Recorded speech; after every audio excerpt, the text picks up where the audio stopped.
Hey everybody, welcome to Awkward Teenage Years, live streaming online, our very first show. Really excited to have you all with us tonight. We have five of our finest storytelling friends tell you stories about their awkward teenage years. And if you've seen our show before, don't worry, this is all going to be new material that you haven't seen yet. And if you've never seen our show, just want to give you a quick preview of what you're in for.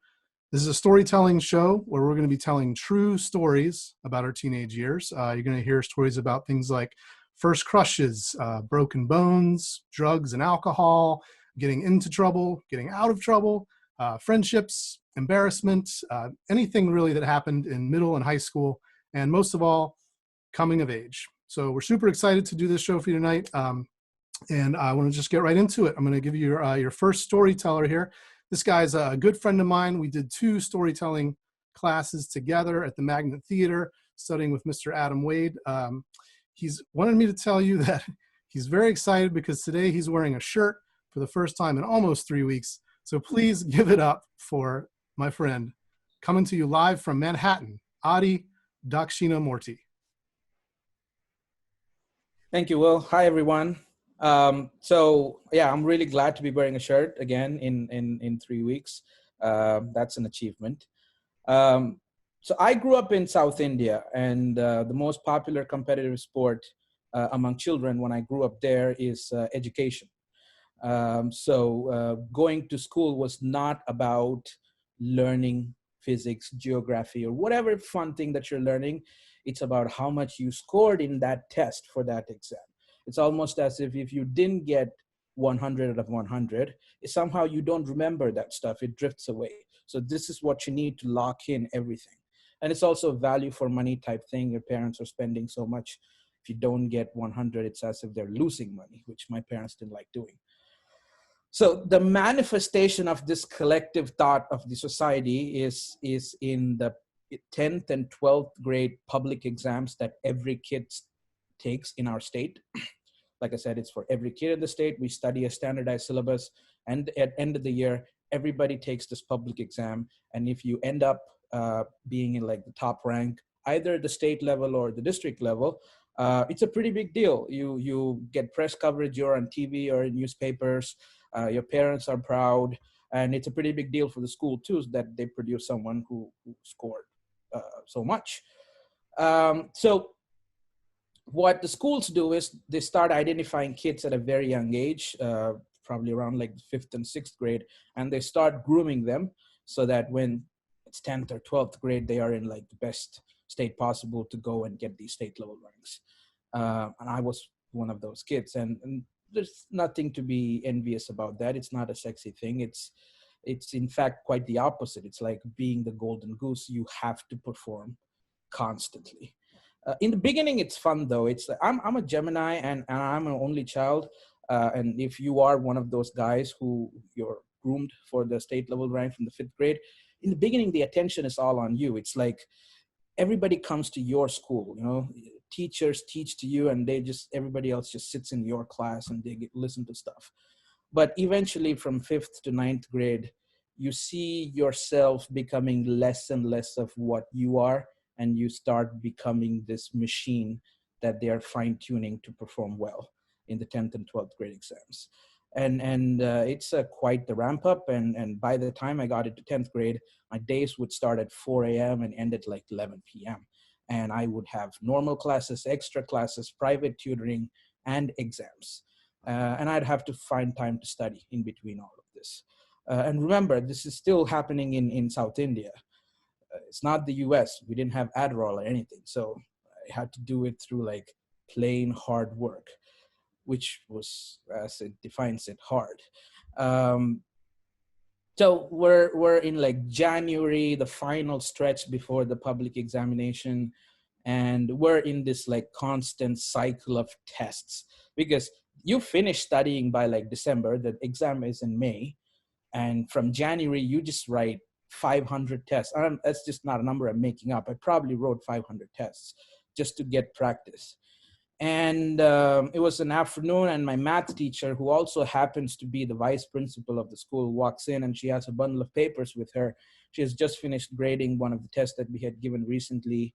And she comes in, starts distributing the papers. I get mine, and I've gotten 49 out of 50, which for any kid is a great score, but for me, it's a fucking travesty. Like, I cannot go home with 49 out of 50. You get me? It's 100 or might as well be zero. So I've been under pressure recently. Was all getting to me at that point. So this is just blow after blow after blow, and this came at a very inopportune time for me. So I begrudgingly look at my paper and try to see where I've made that mistake, and it turns out to be in one of the multiple choice questions. And I realized that it's not that I've written the wrong answer. I've written the right answer wrong. Let me explain what I mean by that. So it was a multiple choice question. The answer was D, and I wrote D, and the answer was 36 pi r square. So I've written D 36 pi r instead of r square. So you get me? I wrote the right answer, which is D, wrong. I just left the squared, right? So considering the situation I was in and the distress that this would cause a lot of people, I thought, given the nature of the mistake, which is even harsh to call it a mistake, is that I should just correct this and go to the teacher, write the two, go to the teacher and say, hey, I wrote D 36 pi r squared. You just marked it incorrect by mistake. And it happens to the best of us, even to the vice principal, right? So, so that's what I thought I should do. And I, brought myself, to picking up a pen, and I was about to put that 2 on top of the R, and I stopped. And it's not because I had suddenly grown a conscience. See, I was a guy who was aware of what I was doing, so much so that I knew that it was the wrong pen. If I had written the 2 with that pen and I walked over there, she would have known that I had cheated. So you got to do it right. So I looked around, found the right pen, made the correction. Big sigh. I walked towards my teacher and I'm like, miss, I try to go in from the side. You don't want to go straight eye to eye when you're committing a crime. So I just went from the side and I was like, can you please look at this? It's wrong. And she took the paper from my hand, looked at it, and she paused for like 2 seconds. And in those 2 seconds, like, you realize something is wrong. And she just disperses the students around her way. She turns around, looks at me, and she's like, wait, I remember you. You wrote the right option. You wrote D, but you had just forgotten the square. I definitely remember this. You just changed this now, didn't you? You're a liar. You're a cheat. And bit of backstory. My vice principal and I were never really on the best terms. She thought the school was backing some guy who should never have been backed. There were other students who were deserving of all the attention and efforts that I was getting. She was right, but at that point, it didn't really work in my favor. And I was just getting prepared to get a beating, which is what you would get in this situation when you're in India. So I was, subconsciously turning towards the side, which is where I'm, more numb. But she really went for the kill. She wanted to make an example out of me for everyone. So she thought the best thing to do would be to try to get me suspended. So she's going for the ultimate kill here. She's like, you know what? You go to the principal's office, tell her what you did. And last week, what happened to the rowdy boys? They got suspended. So she thought this might happen to me as well. So I go in and go into my principal's office and like a guy who would bravely stand down the barrel when he's about to be shot between his temples, I stood there and I told the truth. And I told it in a way that reflected how I felt at that time. I was embarrassed. I realized the mistake that I had made. I knew there's no way that I can just tiptoe around this. And I was expecting, the bullet. But interestingly, anger and tons of anger is not what I got back from my principal.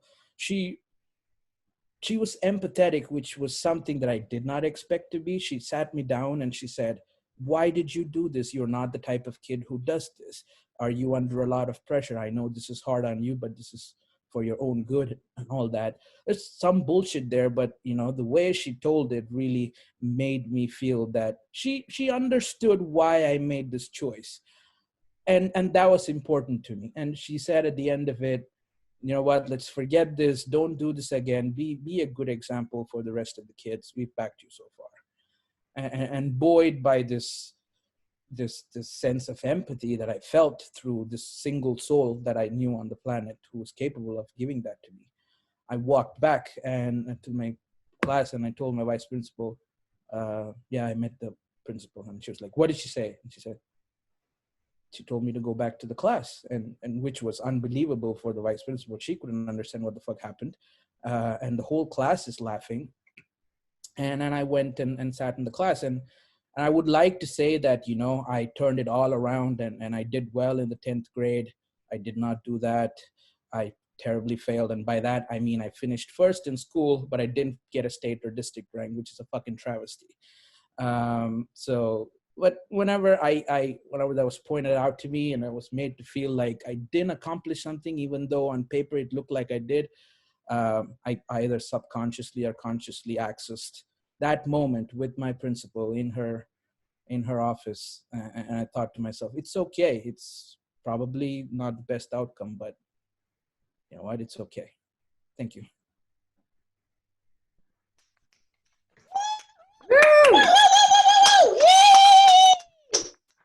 Thank you, guys. Very nice.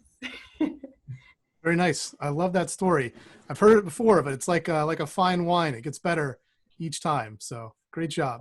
I love the way it reminds me of all like the forgeries that I committed as a kid. And I got away with it. Oh man. It's when you beat it that it's most fun. Yep. Anything you want to plug, Adi? Tell the people how to follow you on the social media. Yeah, I have a very complicated name, so I'm sure that will be shared at some point. Really don't want me to say it. I also am a... Grant's putting it into the chat on Twitch there for you. So I'm also an amateur DJ along with storytelling. I also do that. So if you're a fan of my music, you can find links. What's the DJ name? My name is Adi, so I did a wordplay on it. So it's Illuminati. Very nice. All right. Thanks again, Adi. That was fantastic. All right. We're going to keep the show rolling. We're going to get on to our next storyteller here. The next storyteller is coming to you live from the borough of Queens, New York. She is a good friend of mine. She helped me create this show, Awkward Teenage Years, and you've also seen her at the Moth community events and the Moth Story Slams, and I'm very excited to bring to our virtual stage Anastassiya Maximenko, everybody.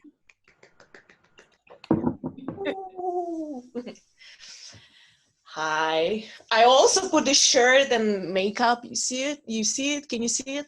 Okay. All right. So I'm in my early teens and I come home from school. And right when I open the door, I hear very, very loud voice of Aunt Lana, even though she's standing away in the kitchen with my mom. And, she just very, very loud. And actually, she's friend of my mom. And here I want to say that in Russian language, we call all adults aunts and uncles. So I close the door and I take my hat off, and it's spring, but it's so freaking cold in the country where I'm from. So I'm taking my gloves off, I'm putting them on the rack, and we have this rack for outwear right by the entrance for all the jackets and all the outwear. And then I'm slowly taking my one shoe off, and then another shoe, and then one button, another button. And I do it so slowly because I need extra time to slide my hand into pocket of Aunt Lana's jacket. And I put my hand in and I feel for the money and I put it up and I'm like, oh, this is too large bill. It's very large bill. So I put it back and I put my hand even deeper and I feel for the coins. So I grab the ones from the top because I don't want to move them around. They're gonna make noise and Aunt Lana's gonna hear me. So I grab those coins and I hold them really tight and I'm already undressed. So I sprint into my room, open my palm and I'm like, ooh, I grabbed nice amount of cash. So I steal money. But my stealing career started a little bit earlier when I was like 10 or 11. So me and other kids of my age in the building that lived in the building where I was living, we befriended this girl. She was much older than us. She was like 18. And because she was older, she had a lot of influence on us. So she ordered us everything to do. And one of the things she made us to do is to steal food for her from grocery stores or like food markets. And in exchange, she would buy cigarettes and she would share them with us and like with other like kids. And, boys in my group, they were like really excited because they thought smoking is cool. I didn't smoke, but I just followed everyone and I stole stuff for the thrill of it. But then my family decided to move out from that building to another building across the town. And even though our town is very, very small, like this short distance broke my relationship with that group. So that's when I found myself stealing money. And I started like really small. I like took a couple of coins from my mom, then from my dad, then from the guests. And, that's how my career of a stealer progressed, basically. And I cannot say that I needed money. I just spent them on like little cute stickers and colorful pens. But sometimes I would like hit a jackpot. And that's when I would steal from our friends' houses. And we actually had a lot of friends because my mom is kind of like a social butterfly, and she has a lot of friends, and she is very lovely. So a lot of friends of her would invite her to her house, and they would invite her and me because like when I was in teen, I was really weird and I didn't really have friends of my age. But interestingly, I was able to connect with adults. So when those adults would visit would invite my mom, they would invite me, and it's always a drinking dinner because Russians drink a lot, and that's the only stereotype that is true. So we would always go to their houses, have a dinner. All the adults would drink some vodka, and I would always sit behind the table with all the adults, and I would participate in the conversation, and they would ask me my opinions, and I knew all the problems that they have. So basically, my mom's friends became my friends. But then, always while we had those dinner parties, there would be a threshold where everyone would reach, and that's when everyone is drunk, everyone is happy, and they don't pay much of attention. So they would start to sing, and I would sleep from that, party, and I would go around, check jackets, wallets, bags, and steal some more cash. So that's what I did. That's what I did basically. And one day, Aunt Larissa visited us. So me and Aunt Larissa is actually, we have like extra strong connection because she's a very lonely lady. Like her husband died and her kids are really older and they moved out of house. So she actually saw me maybe like her another kid. So we would talk a lot together. When she would visit us, she would bring candies and gifts and everything. So I'm coming from school and it's the same scheme. I come from home, I slowly start to undress myself, and I notice that, you know, the aunt's jacket is there. So, but then I noticed that actually her bag is on the dresser. So basically in our apartment, we have a rack for the jackets. Here's the low dresser with the 3 mirrors. And that dresser stands across the hallway into the kitchen where my mom and Aunt Larissa is actually talking and drinking some vodka. And I see like the bag is right here and the one of the pockets are open, and I recognize the wallet because I've stolen from her before. And I like slowly, you know, taking the wallet, open up, take some money. And right across in the reflection, I see her face looking back at me. So basically, she's standing in the kitchen in a way that the reflection reflects into those 3 windows, and then basically she sees me right here, and I see her. And heat wave going from the top of my face down to my toes, up into my face again. And in my back, like in my neck, on the back, I feel sweat, but the sweat is the temperature below freezing. Because it's almost like someone like dropped the freaking bucket of ice into my shirt. So I freeze in the moment, like shame. And I just sprint into my room. I sit down on the edge and like all my muscle tense up so much that it hurts. And basically just 7,000 freaking thoughts is riding in a race car inside my head. And I'm like, oh my God, how could I do it? And this is so bad. And this situation, I don't know, like I can compare with the story of Adam and Eve. Like, you know, they were naked, everything in school, but then they ate this apple of knowledge and suddenly, you know, they know that they're naked and they're embarrassed. So the same thing with me, like I was stealing. I never thought about it. I just did it. But now I knew that is so fucking bad. And I'm sitting in my room and I'm just waiting and waiting for Aunt Larissa to come in and just start screaming, or like for my mom to come in and start screaming, and probably there's gonna be some punishment. And I'm just imagining like all the ways of punishment that I can take right now. And I'm just like sitting and waiting, and time passed by and I already hear them singing because the threshold of happiness was reached.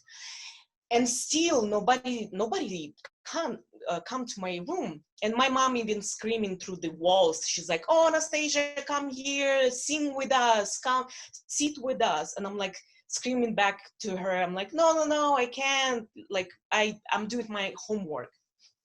And I'm just like sitting and just waiting and waiting.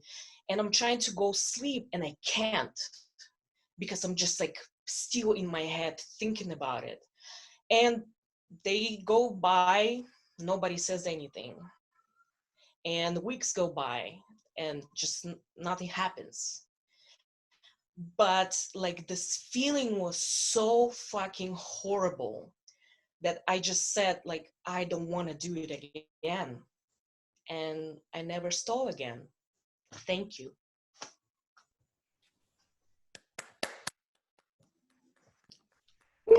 Nice. Man. Very nice. It's a classic teenage rite of passage there, getting caught stealing, I think. I know, it was like bringing me back to my shoplifting at Walmart days. I used to shoplift string to make friendship bracelets, but like you took the cake, like, no. Oh. Very bold. All right. Have you got anything that you want to plug and you want to tell people where they can follow you? So you can follow me on Instagram, Anastasia Speaks, and definitely follow our Awkward Teenage Years Instagram as well for more shows.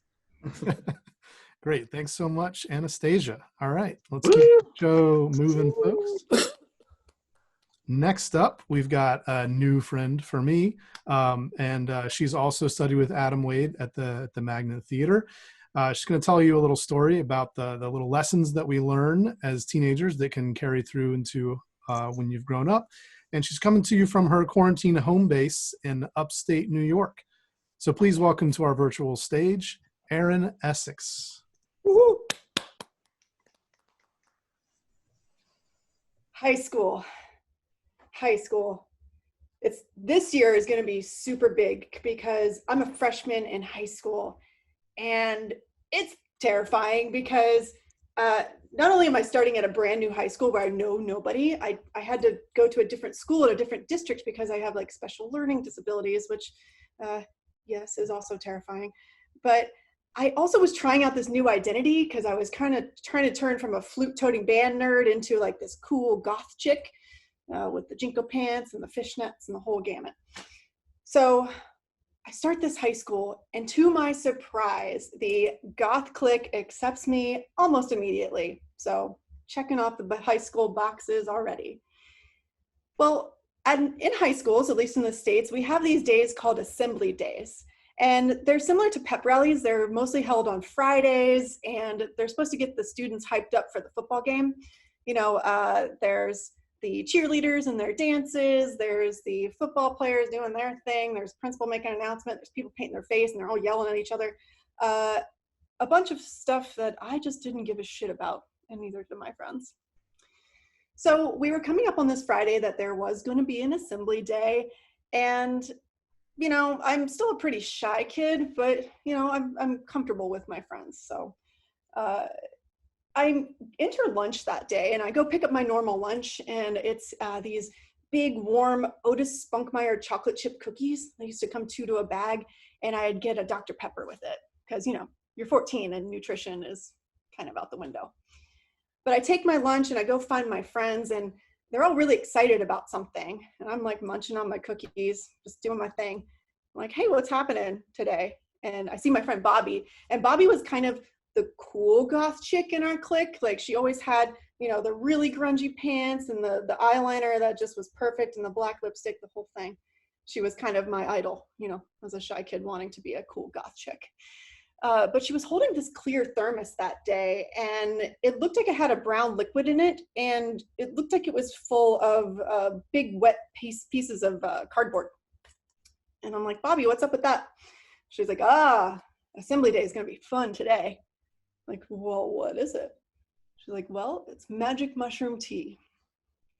Shit. Okay, I'm in it. I got to be cool in front of my friends. I've done drugs before. I've smoked pot, but I'm a paranoid pot smoker. I've done acid, but last time I did that, I closed my eyes and I was chased by a goat. Wasn't really too good, but you know what? I'm going to try new things. This is going to be fine. So I take 2 big gulps of this tea, and I'm okay. Finishing out my cookies. I'm like, cool. And by the end of lunchtime, people are like, oh, I'm not really feeling it. We should all do some more. I'm like, oh, shit. All right, I guess I'm in. So I take 3 large gulps of this tea. I don't even know how much shit's in here. I'm just going for it. So lunchtime ends and we go back to class. And there's about an hour left of class before assembly starts. So I'm back in my English class and I'm sitting there. I'm like, man, when's this stuff supposed to kick in? Maybe Bobby's full of shit. This is just, maybe it was actually cardboard in there. Who knows? And I had this like thought. I was like, oh, I kind of need to pee, but I don't want to bother the teacher for a hall pass and the whole thing. Like, no, I'll just hold it until assembly starts. Then suddenly that urge to pee turned into an actual sensation of urination. And I feel my Jinko jeans well up with urine, and it's warm, and fuck, I am peeing myself in English class. And I can't go up to the desk and like get a hall pass. I just have to run. So I'm like bolting to the bathroom. And as I'm running, I'm like, shit, my high school life is over. I just peed in class and like, I'm going to lose all my friends and I have to start over. I have to start over somewhere. And as I'm running, I can feel the urine going down my pants. And as it goes down my pant leg, it gets colder and colder until it hits my shoe. And I can feel it welling up in my shoe. And I reach the bathroom and I pull my situation down and I go to pee and there's nothing in there. Okay. And then I look down and the pee is gone. Like my pants are dry. What the hell just happened? Did I pee? I think I peed. I felt it. I know what it feels like. Holy crap. Did this just come into my head? Like, what the fuck just happened? So I'm sitting there and I'm like, okay, it's in your head. You're going to work through it. Just get back out there and get into class and this is in your head. So I'm determined, close the door to the bathroom. I walk back to English class. No sooner do I leave the bathroom, I'm peeing again and I can feel it and I can see it. I can see it. And I run back to the bathroom. The door slams behind me. Dry, completely dry. This bathroom is the only safe place there is for me in this world of mushrooms. But I'm sitting there and I still have a long time before assembly begins. And I'm like, it's 1997. There are no cell phones. I think I had a pager, but I had no way to entertain myself except for just to rock back and forth and sing to myself like a fucking crazy person to calm myself down enough to try to get out of this and go to assembly. And I start hearing the kids queuing to go into the gymnasium. And I find myself going in, I'm enveloped with all the other kids going into the gym. And I finally see my friend Bobby and she's really excited to see me like, oh yeah, we're all gonna sit together. It's gonna be great. She's like, how are you feeling? I'm like, not so hot. And she's like, no, I'll be fine. And I'm walking up to the gym. And as soon as I get to those doors, I'm like, this voice inside my head happens. And it's like, you thought you just peed in front of your English class. You're about to go in there and you're going to pee in front of 2,000 of the student body. And you're not going to be able to leave. And it's going to happen. And I froze.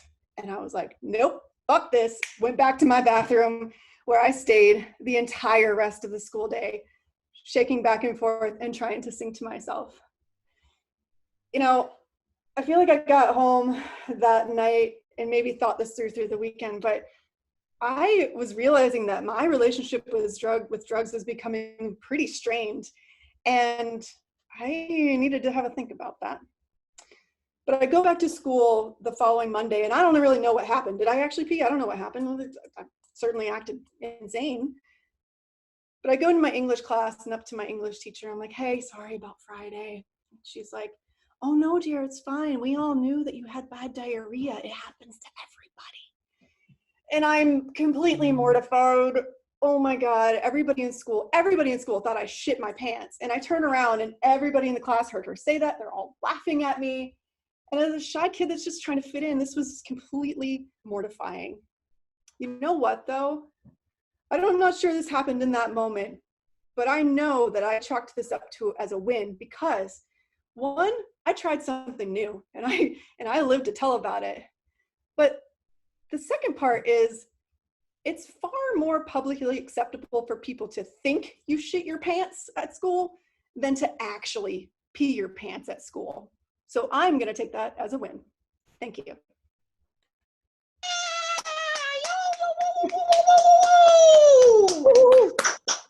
Very nice. Very nice. Erin, I want you to know you got to the part about feeling like you peed your pants, and my girlfriend who's watching the stream texted me and went, no. Oh my God. Well, it's funny. I Googled this. This is actually a sensation called wetness or dampness when in mushroom tripping circles, and people like it. I'm like, what the fuck do you like? No. No, ma'am, no. I've heard a lot of stories about drug use in high school bathrooms, but never like one where someone took refuge in the high school bathroom from that drug use. So that was really special. Yeah. Thanks so much. As you were telling, I was like, oh, at last I found someone who went through the same thing that I did. And then you let me down, Erin. You know what? I'm sorry to hear that, but I would love to hear your story of incontinence. Hey, another edition of Awkward Teenage Years. I love it. Nice. Thank you for the story. Thank you. All right. So anything you want to plug? Any You know, I have nothing to plug, but I do attend a lot of Moth events and been on the stage there at least once, so hope to go back. You can see more about me on my website, erinessex.com. And I have a couple YouTube channels, so you can find more of me doing nonsense on that there. Thank you. Awesome. All right. Thanks so much for joining us again. All right. So I just want to take a couple of seconds here and do a little PSA. We do have a couple of folks who are asking for you to give donations to if you're able. This show is free, obviously, and you're not expected to pay anything, but if you can, there are two organizations I just want to talk about real quick. The first one is called Frigid New York. That's where we got the start for this show. We just performed there in February and March as a part of the Frigid Festival 2020. Had a really amazing time. It's a great organization, and like all theaters in New York City right now, they are dark and they could use your help. So if you want to follow them on social media, it's at Frigid New York. Their website is frigid.nyc. And there are 3 ways that you can give them a little bit of your money if you have some to give. If you go to frigid.nyc, you can buy tickets now for future shows. You can also donate to them directly using Venmo at the link that's in the chat and also on screen here. And then you could also go to their Patreon and sign up there for all kinds of different things at various amounts of giving. The second is Magnet Theater. That's our home theater where a lot of us have studied storytelling. All of us, I think, have performed on the stage at Magnet Theater at some point or another. And so you can go to twitch.tv/The Magnet Theater. Make sure you put the in there. And you can watch all their virtual shows that they do. You can also follow them on social media at Magnet Theater. And to donate, you can go to magnettheater.com and click on the virtual shows banner. And there you can see where they're doing shows every night, which is really great. It's how we got the idea to do this, actually. And they're also they're doing improv shows, storytelling shows. And so you can buy virtual tickets. You can also see them for free, just like this show, or you can throw a couple bucks into the virtual hat if you're so inclined. So that's our public service announcement for this evening. And back to some more show. All right, so our next storyteller is another one of the creators of this show, my good buddy. He's coming to you live from Weehawken, New Jersey. You might have seen him at the Moth. He's also performed on Nights of Our Lives at the Magnet Theater. And he has a solo show that he debuted in the fall called A Public-Private Prayer. We hope to get to see again soon once theaters reopen here. So please welcome to the stage, Mr. Grant Bowen. Hello. Hey, everybody. Thank you, Will. By the end of my junior year of high school, it started to feel like my accomplishments started to matter more. And that's because the end of your junior year is the time where you start applying to colleges. And I think this is a stressful time for just about anybody in high school at this point, because every adult in your life feels like they have free reign to interrogate you about your future.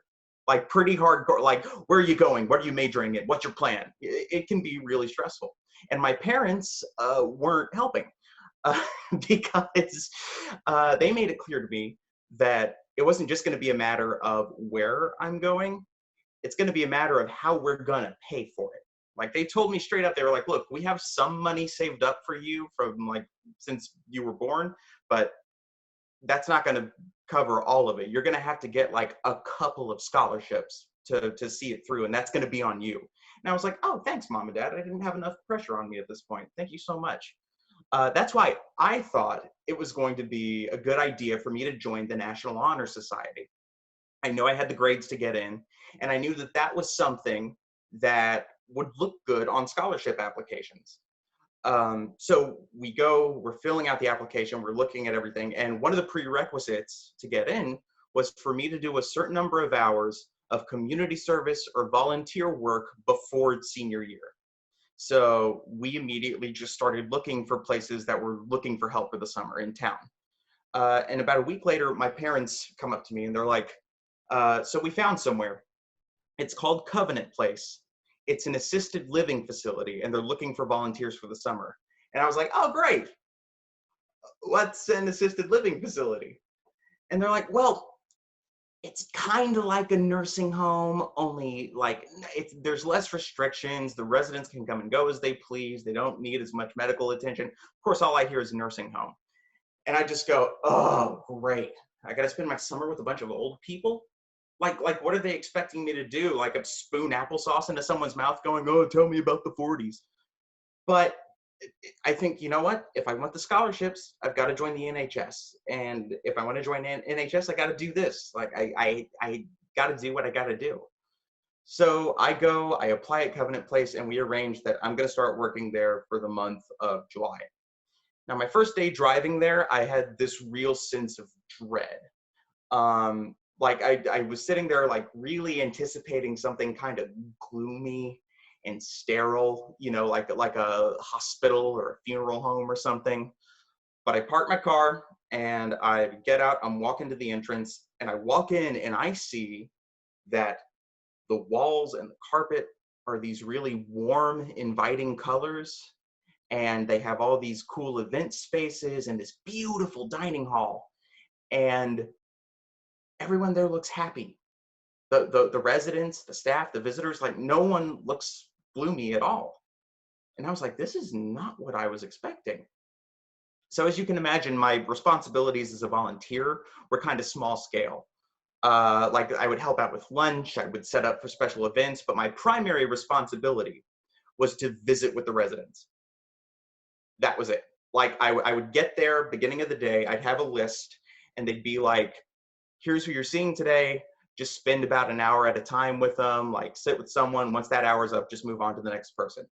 So I spent my day roaming the halls of Covenant Place, all the doors open, echoing the sounds of The Price is Right. That's not an exaggeration to be funny. Every single TV was on The Price is Right, a show you forget exists unless you take a sick day. You know, like Drew Carey didn't go anywhere. So, but I was surprised again, because once I did go into a room and visit with somebody, I was amazed with how interesting these people were. Like sometimes they'd want to sit and just talk to me. Sometimes they would teach me a game like dominoes or card games or whatever. And sometimes they just wanted someone to sit quietly with them and watch The Price is Right. And I don't know if you've watched that show in a while, but it's a fun show. It's a really good show. There's a reason it's still on.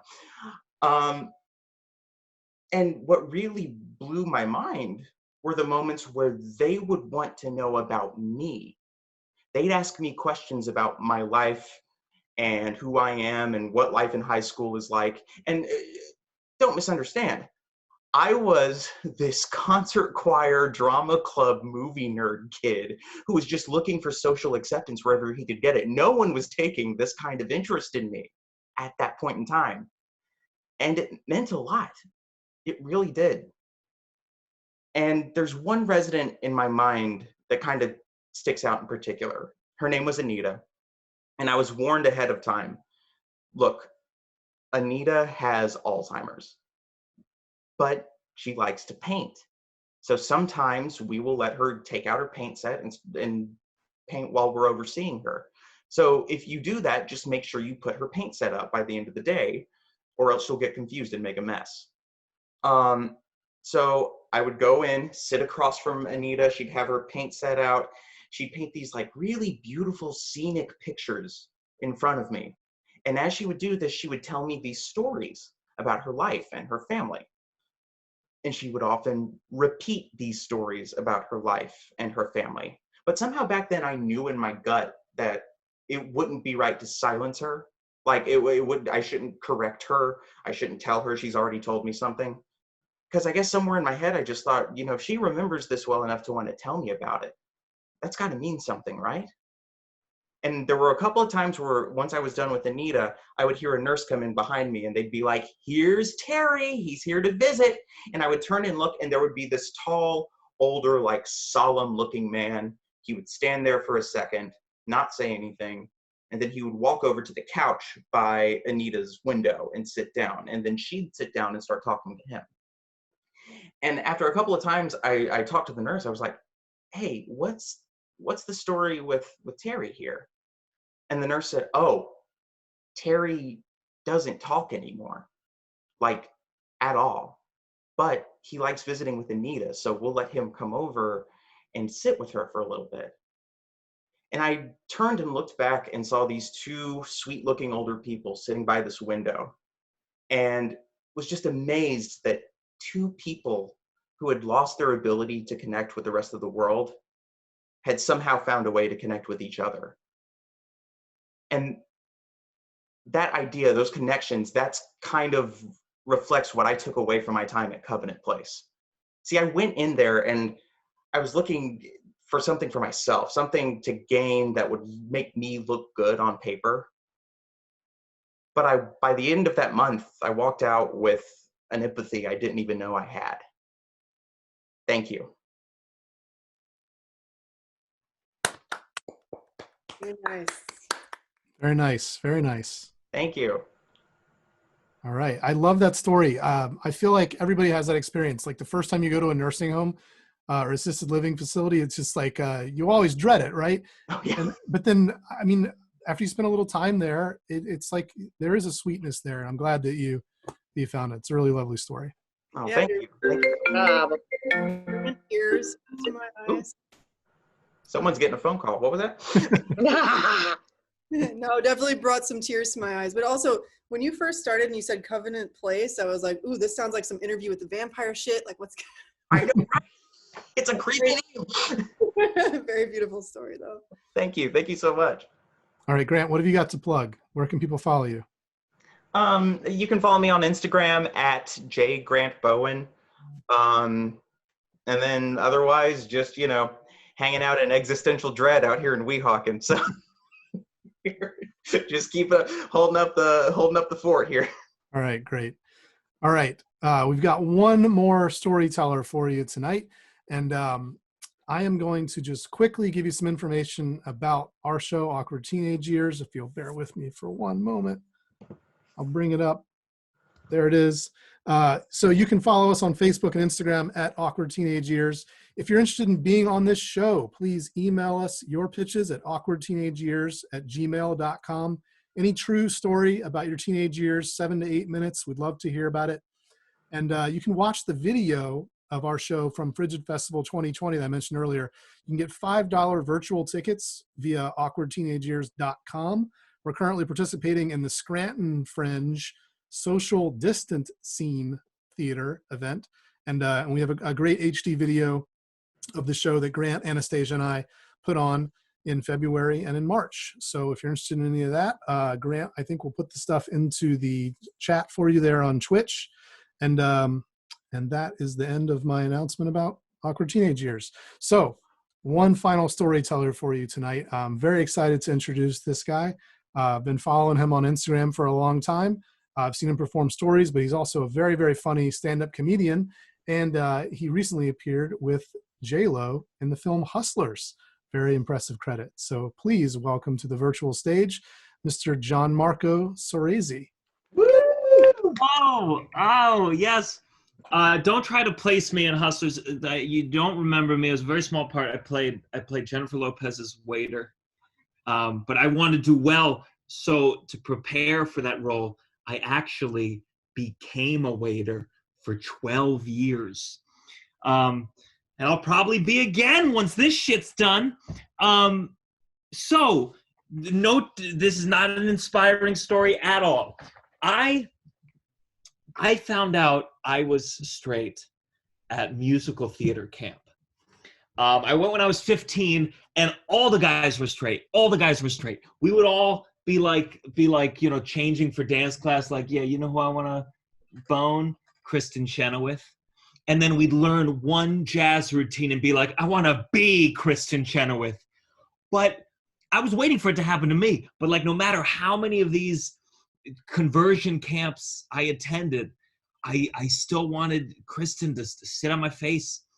And it's also a dirty story. I apologize. And a lot of people, they always are like, if you're a straight guy in theater, you're going to get a lot more action because there's less competition.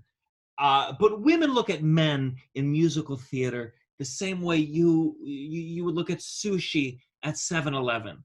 Even if you're in the mood, you just don't quite trust it, So, we were 15. So what would happen on Friday nights, we would always go to a hookah bar because it's just a really fun way to get a headache. And after like a couple of hits of hookah and a couple bottles of wine product or whatever the shit was, all the women would start making out with all of the gay men. And I just remember thinking like, Jesus Christ, whose dick do I have to suck to get some pussy? It was a very difficult time in my life. And I did get some action because on the last night of camp, it coincided with my 15th birthday. So to celebrate, I had 15 shots of vodka, which is not a sustainable tradition. And I invited everyone back to my dorm room. Only 2 people showed up.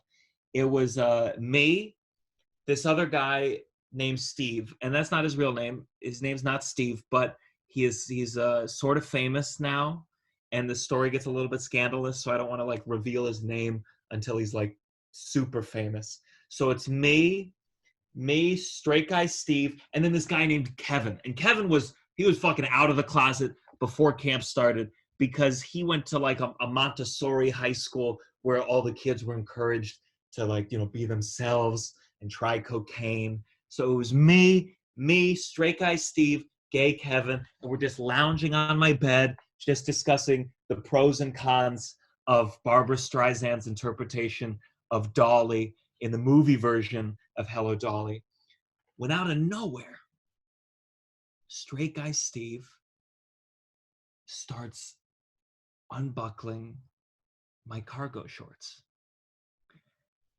And I looked down at him and I said, Steve?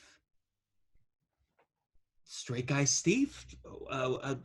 What are you doing? And he said, I'll never forget, he said, Gianmarco, I'm straight, but I can make you feel amazing. And I looked down and I said, Steve, I'm also straight, but go for it. And I could see gay Kevin in the corner being like, yes, the last 2 straights at the same time. So Steve starts to go down on me, and clearly this is clearly not his first time. He had all the different techniques. He had like regular, Spider-Man, step team, and that's just a dumb joke. So he's blowing me. Gay Kevin is in the corner. He's jerking off. And look, I want to be clear.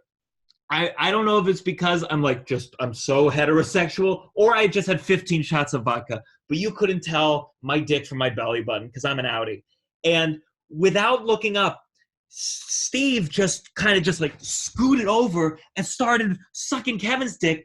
It was like a dick sucking assembly line, and I was defective. And the last thought I remember, I was just lying on my side, just watching Steve blow the fuck out of Kevin. And I thought, God, I am so lonely. Blackout. So I woke up the next day, and I had 15 shots of vodka. I'm so hungover, I can barely move. My phone's ringing and ringing and ringing. I can barely move. Kevin and Steven are gone. The bed is like covered in dried cum. And I pick up the phone, and it's my dad. The camp was in New York. My dad lives in Maryland. He had driven up to pick me up that morning. And I answer the phone. He's fucking pissed. He said, son, I've been here for hours. Are you ever coming out? And I said, I don't think I ever will. And that's my story. It's longer with laughs.